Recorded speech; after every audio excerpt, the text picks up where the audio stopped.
This is interesting. AOC posted about the TikTok ban. As you know, Donald Trump somehow managed, I mean, I don't know who would sue him at this point, somehow managed to say, we're going to delay implementation of this by 75 days. And in the meantime, he's floating the idea that some group of people come in and buy TikTok and that the U.S. government will buy half of it. If this happens, I would put the chances of Trump or his friends participating in the half that the government doesn't pay for at extremely high percentage. Enter Mnuchin. I think they're starting a bidding war between like the Oracle guy, what's his name, Ellison, and Elon Musk right now. I mean, look, the bottom line is what we're witnessing, and it becomes clearer and clearer. Like, you know, we've talked about yesterday, the three aspects of the Trump administration: the destruction of the administrative state, the fashy parts, and then the just like enriching parts. But understand that the destruction of the administrative state is about enriching. What we are watching is billionaires extracting more and more wealth out of this country in any way that they can. But here is AOC on the TikTok ban.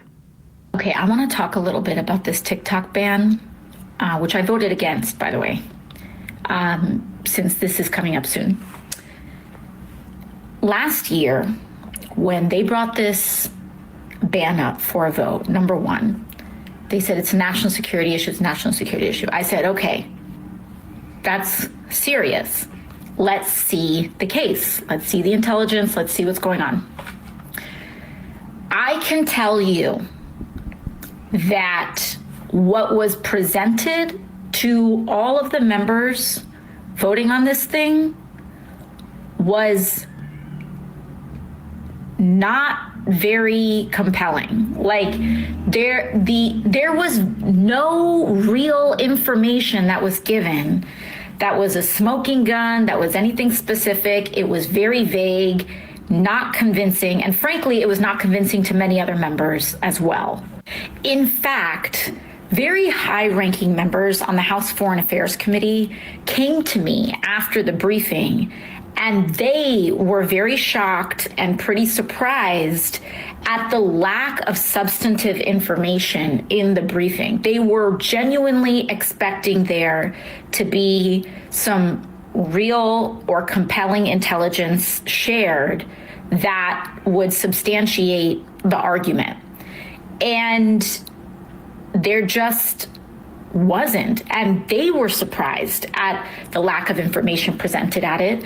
And then also, additionally, this bill, which is very large and substantive, like in terms of its impact, came to the Energy and Commerce Committee. It was marked up and it was brought to the floor like in a matter of, I don't know, 1 or 2 weeks. I'm trying to remember, it was just a few weeks, which is very, very fast, very. Additionally, the degree to which corporations surveil the American people without genuine consent and without real mechanisms for opting out should be illegal, point blank, period.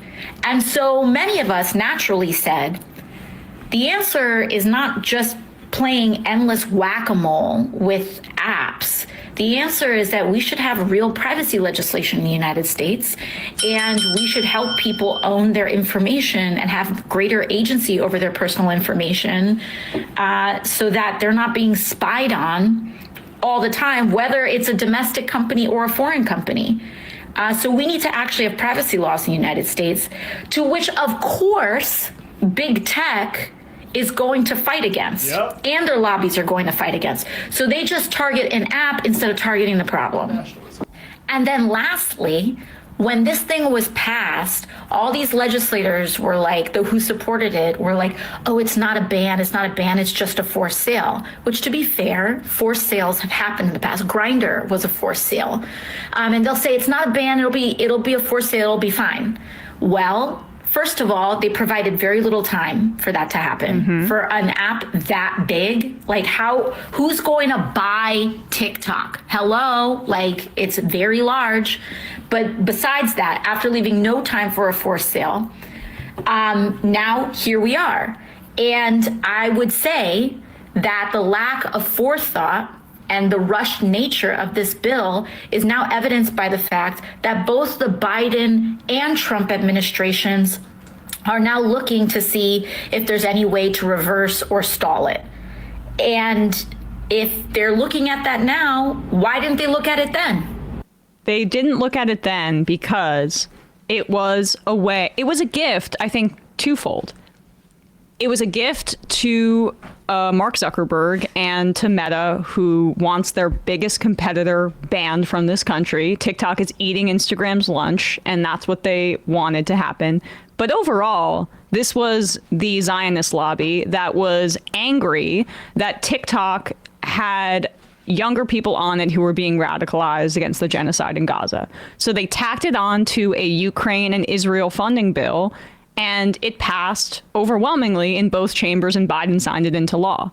And now you get a notification when the ban went into effect for a few hours over the weekend. Everyone got a notification saying, "Thank you, President Trump, for trying to put this ban back into place." And it's like, what AOC is saying there is so important and giving us a peek behind the curtain. But this was a problem created by the Democratic Party. Why did you give credence to this TikTok ban? Why did you allow it to be included in this package? And it's because, one, I really do think that like our elected representatives don't understand social media whatsoever. They've demonstrated that time and time again at hearings. Like the privacy legislation that she describes is so past overdue. All Facebook and Meta and these guys have left is to sell our data to the next buyer for the highest price, because they have nothing left to offer us. So they've gotten so big selling that data. It's way past time. But the Democrats just gave Trump a win. Now he's going to take credit for bringing back TikTok to this country, and they're probably going to sell it to one of his sycophants like Ellison or Musk, God forbid, who will help use this app to not be something that's like more organic and providing an important platform to show what was happening in the genocide in Gaza. They'll make it into another right-wing Nazi platform. I got to say, and obviously there's a certain amount of selection bias with my kids. But my son was like, I don't think so. Like he got the message Sunday morning saying, we're going to have to go dark. It went dark and then it comes back and they said, thanks to Donald Trump. And he's like, Donald Trump's not even president yet. They're lying. I don't know. I'm sure that's my the kid case. is going to be a little bit skeptical. And of who these knows how claims. long it'll last, because Trump is going to eventually, I think, make them change it, and people will notice that. But I would just add one thing it was the China hawks and Trump himself who originally got the ball rolling on this. But as Emma said, in an interview, this was about a year ago, in an interview with the Dispatch on Thursday, Chris Murphy of Connecticut, who previously spoke out in favor of restricting TikTok's access in the U.S., said he had moved from supporting regulating the social media platform to an outright ban since the October 7th Hamas attack in Israel due to its, quote, inability to drive this narrative of hateful speech among young people. Quote, the way that TikTok is talking about Gaza is...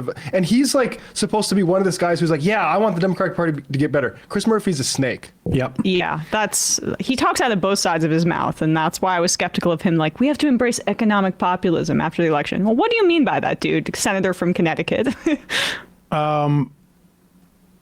A couple other notes.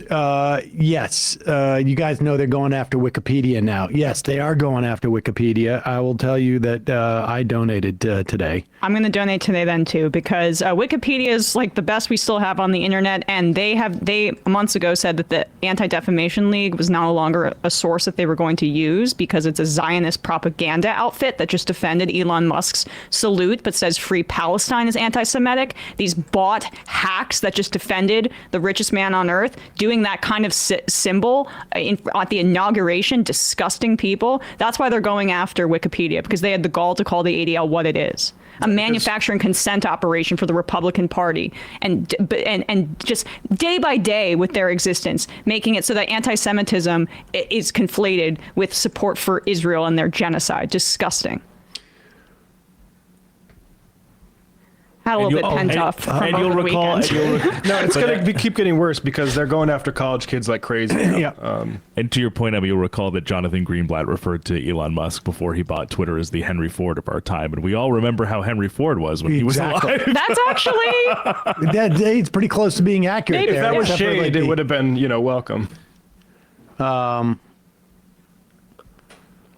Kyle X says, I have one issue with what AOC said. We shouldn't be opting out of the data collection. The default should be that the data isn't collected and people should have to consciously choose to opt in. That's a good point. And for the opt-in, I don't mean a checkbox on the sign-up page. I mean, with the checkboxes, you have to check in order to sign up. I mean, people should have to go into their privacy settings after making their accounts to opt into data collection. I agree with that. And we should be clear, like, if we did this sort of legislation, the way that those stocks of those companies would fall would be significant. Oh my God! And we should welcome that. And That's if the that whole doesn't point. happen, nothing's been done about it. That's the whole point. 100%. Here's something weird. A little bit on a different topic, but we've gotten multiple emails from this. My sisters both said this. I wasn't going to say anything, but I'm very curious as to whether people have experienced this. I really don't spend a lot of time on Instagram except for the joinery videos on woodworking and such, and some apple pruning accounts that I follow. Apple tree pruning. I mean, gosh, I can't believe you admit to something so offensive. So racy. Yeah.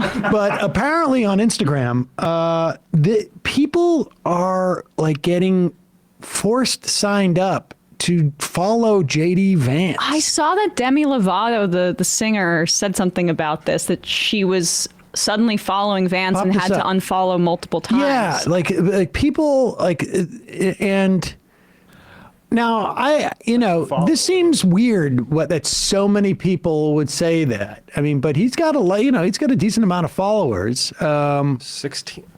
16 million people decide of their own free will to follow JD Vance. But I'm curious. on Instagram? I'm curious if this might be some carryover if they were following the VP account for Kamala. Yes. And then maybe it just switched. That's all it is then. That's all it is. That's all Right? it is. That would gotta be what it is. Oh, Yes. That would be my maybe one. that's what it is. Because I just feel like they switch. I feel like they must switch do. over the accounts. They do. potentially. Yeah. So maybe that's what it is. All right. Well, there we go. That makes a lot more sense. Well, there you go. We've cracked the right. case. Yeah. See the way that Debunked. works? Also, you didn't need to have followed Kamala Harris's Instagram account, but whatever. I didn't even know that any of these people had an Instagram account, because if they don't talk about woodworking, it does not show up. You don't follow @VP or @POTUS. Kamala could have had a fire cooking account, and maybe that's what she should do. Yeah. That's her retirement plan, hopefully. Well, we've solved that mystery.